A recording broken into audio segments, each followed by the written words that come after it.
I'm taking Iowa under 7.5 wins. I think they miss a bowl game. Let me read you their schedule. You hear plenty about Florida's got this tough schedule. Oklahoma's got a tough schedule. Well, Michigan State has a really tough schedule in the Big Ten. Wisconsin's got the toughest schedule in the Big Ten, maybe in the country. Allow me to lay out Iowa's schedule, which is flying under the radar as being one of the toughest in all of college football. You start with Albany. There's your FCS game. Get that out of the way in week 1, like grown-ups do. At Iowa State. That was a runner-up in the Big 12 last year. UMass, not going to be a problem. It's not an FCS school, but it might feel like it in that particular day. At Rutgers. I've seen easier places to play on the road before. That's a bowl team you have to travel to. That's not easy. Indiana. Okay, they were in the playoff last year. At Wisconsin. Coach with a lot of pressure. Oh, you have to go to. You have to go to Madison. All right. I see. Penn State, national championship contender. Minnesota, more than a respectable program. Oregon, reigning Big Ten champs. At USC, aspiring Big Ten title contender. Michigan State, poised for a year 2 leap under Jonathan Smith. At Nebraska, where's the win on the Big Ten slate that you feel is almost 100% for Iowa? Where did it go? Is it the road game at Rutgers? You think Iowa's just rolling into Piscataway and just 20-3 final score? I mean, that'd probably be the best case scenario there, because Rutgers plays a pretty physical brand of football. Rutgers can get a Rutgers home environment. Crazy things can happen out there. Did you watch the Rutgers-Washington game last year? It was one of the weirdest, wackiest games of the college football season that not as many people remember. I do. I was watching it. Things can get crazy out there. I've got Iowa at 5-7. This is just a tough schedule. So Iowa took a step forward offensively last year with Tim Lester at offensive coordinator. I'm not trying to sit here and just completely dunk on Iowa's offense. We've all done that a time or 50 in our lives. I don't need to do it again.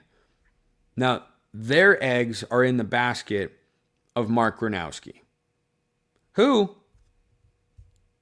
can't possibly be worse than what Iowa's had recently at the quarterback position. No direct disrespect intended. I'm sure it's kind of being received by those I need not name who have quarterbacked the Hawkeyes in recent years. But last year, new OC, progress. You know Iowa's defense is going to be one of the 10 best in college football. That's not nothing. It truly is not. There are just too many games on this schedule. You've got the Cy-Hawk game where you have to travel to Ames instead of playing at home. You've got to play Penn State and Oregon and Indiana. I mean, thank goodness you miss Ohio State and Michigan, but whoop-de-doo.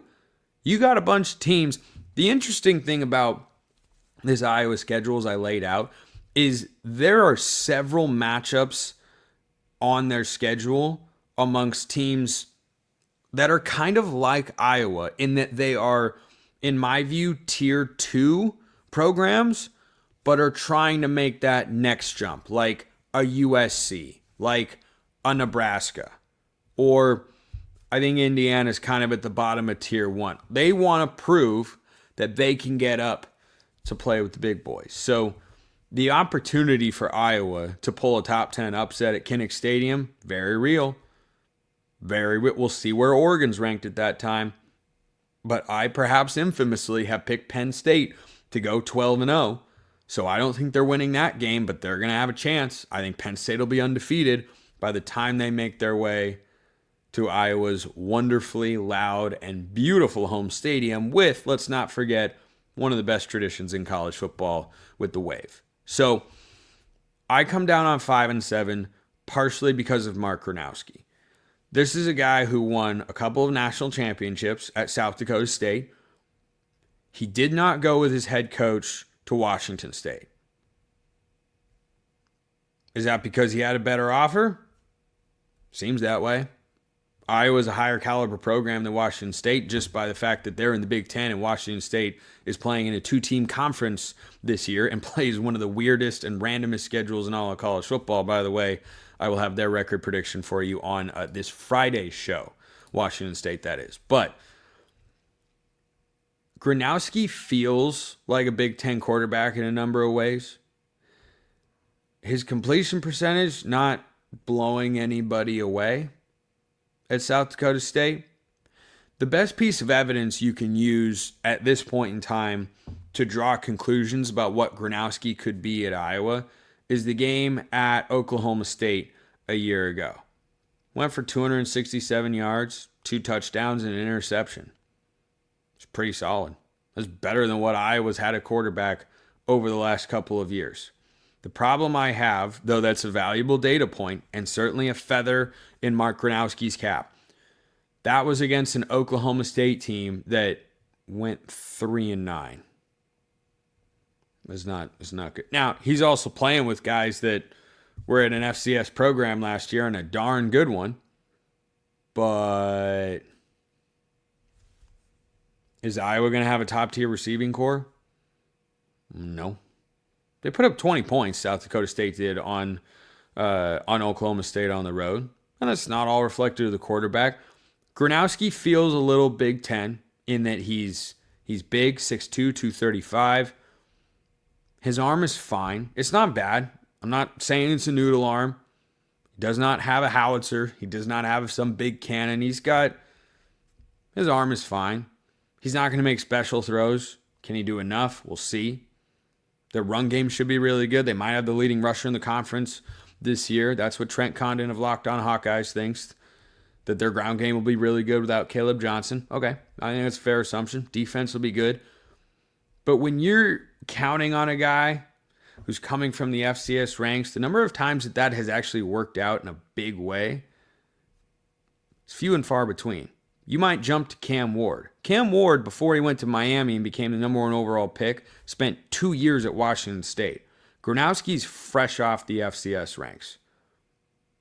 And yeah, he played a solid Power 4 game last year against a team that was bottom of the Big 12 and would have been in the same spot in the Big 10. And the Big 10's got better defenses on average than the Big 12. This schedule, Indiana's defense is better than people think. Wisconsin on the road, Rutgers on the road, not going to be an easy place. The Cy-Hawk game, that's not going to be easy whatsoever. Penn State, Minnesota, Oregon in a row. USC, don't sleep on Danton Lynn as USC's defensive coordinator because he has made huge strides for them on that side of the ball. I don't think they're top of the Big Ten, but they're not going to be bottom third the way they were when they had Alex Grinch as a defense coordinator. Like 5 straight games where Gronowoski's going to have to face Indiana, that's got high-level defensive players, go on the road to Wisconsin, ask Oregon last year how easy that was, Penn State, Minnesota, who has a new defense coordinator, admittedly, but still has a strong culture there, and Oregon, and then go at USC. I think Gronowoski's fine. I just think the schedule just works out really poorly for the Hawkeyes. So I think they miss a bowl game this year. I don't think that puts hot seat pressure on Kirk Ferentz. I think it's back to the drawing board and see if we can not play as brutal of a schedule as they certainly have this year. But I just don't like the way that it works out whatsoever. So go ahead, Iowa. Prove me wrong. Appreciate everyone listening. I will see you next time. Until then, hope you all have a wonderful rest of your day.